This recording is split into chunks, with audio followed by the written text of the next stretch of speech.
Salam damai sejahtera, kasih karunia Tuhan Yesus Kristus menyertai Bapak Ibu Saudara-saudara. Berjumpa kembali dalam Renungan Harian Toraya di hari Kamis tanggal 27 Agustus 2026. Mari kita berdoa. Ya Bapa, Anak dan Roh Kudus, kami bersyukur kepadamu atas hari karuniamu. Bersyukur Engkau selalu setia menuntun menyertai kami, menopang kami dalam segala hal. Dan menikmati hari karuniamu, kami pun rindu agar perjalanan kehidupan kami senantiasa dituntun pada kebenaran. Dan firman-Mu yang menuntun langkah kami menjadi suluh bagi kami.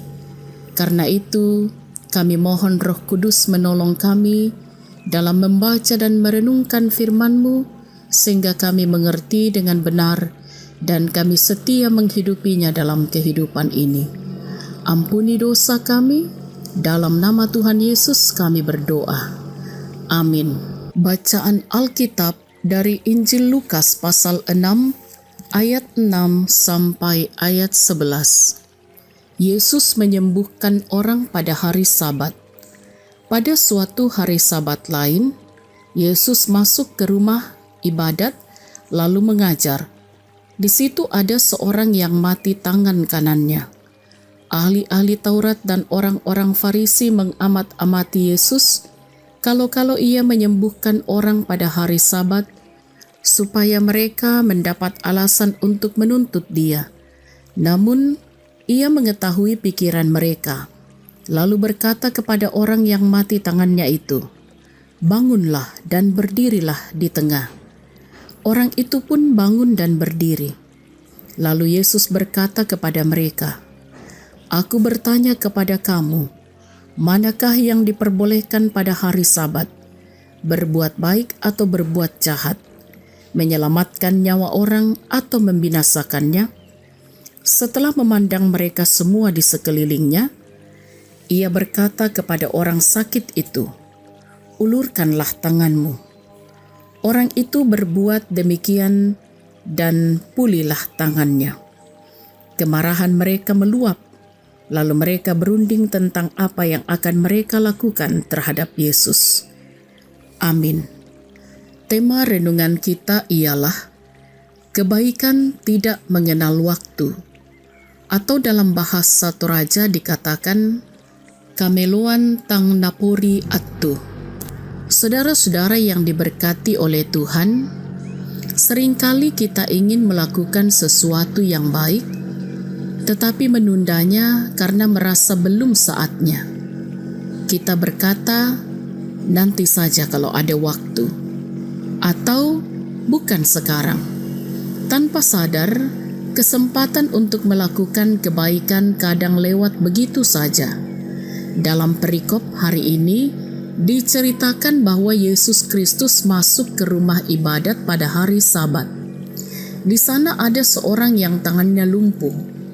Pada saat yang sama, para ahli Taurat dan orang Farisi memperhatikan Yesus dengan sangat teliti.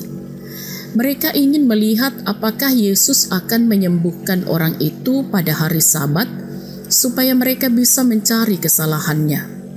Saudara-saudara, Yesus mengetahui pikiran mereka. Lalu Ia memanggil orang yang sakit itu berdiri di tengah dan bertanya, "Manakah yang diperbolehkan pada hari Sabat, berbuat baik atau berbuat jahat?" Pertanyaan ini menyingkapkan sesuatu yang penting.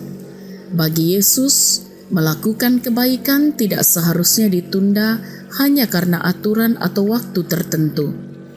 Ketika ada kesempatan untuk menolong, itulah saat yang tepat untuk melakukannya. Yesus kemudian menyembuhkan orang itu dan tangannya pun pulih.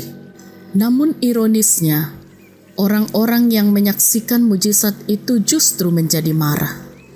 Saudara-saudara yang diberkati oleh Tuhan, kisah ini mengingatkan kita bahwa kebaikan tidak mengenal waktu. Ketika kita melihat seseorang membutuhkan pertolongan, jangan menunggu waktu yang lebih cocok. Kesempatan untuk berbuat baik adalah saat ini. Melalui tindakan kecil sekalipun, kita dapat menjadi alat Tuhan untuk menghadirkan pemulihan dan kasih bagi orang lain. Haleluya. Amin. Mari kita berdoa.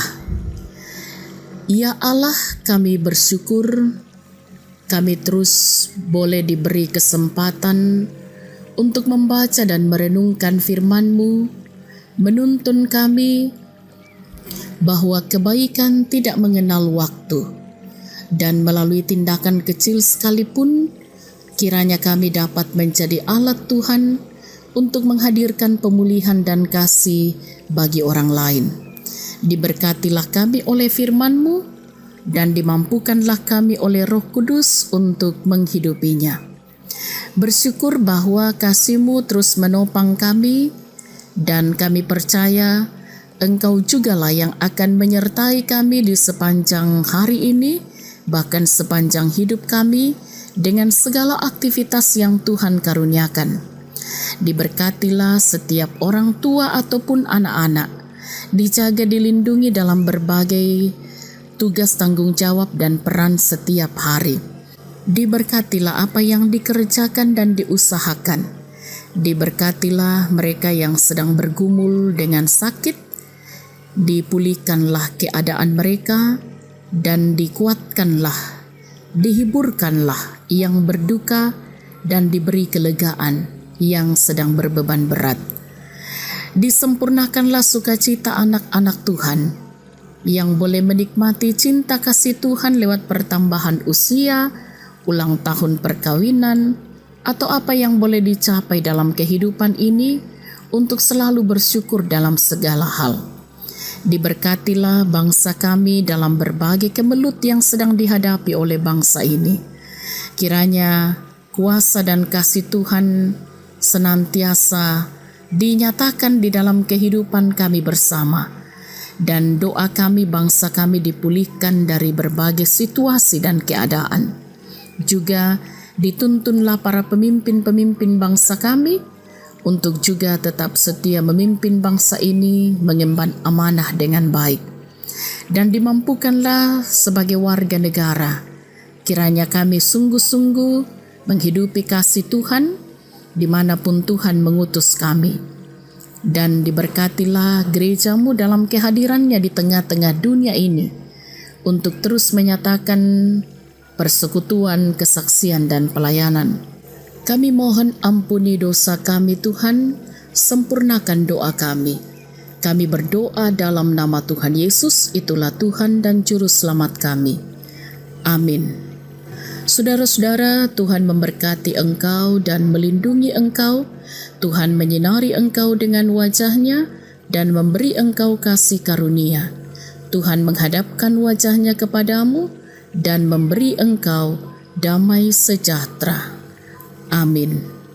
Dari Gereja Toraja Jemaat Laharoi Balikpapan, kami menyampaikan selamat beraktivitas, teruslah semangat dalam iman, bersukacitalah senantiasa.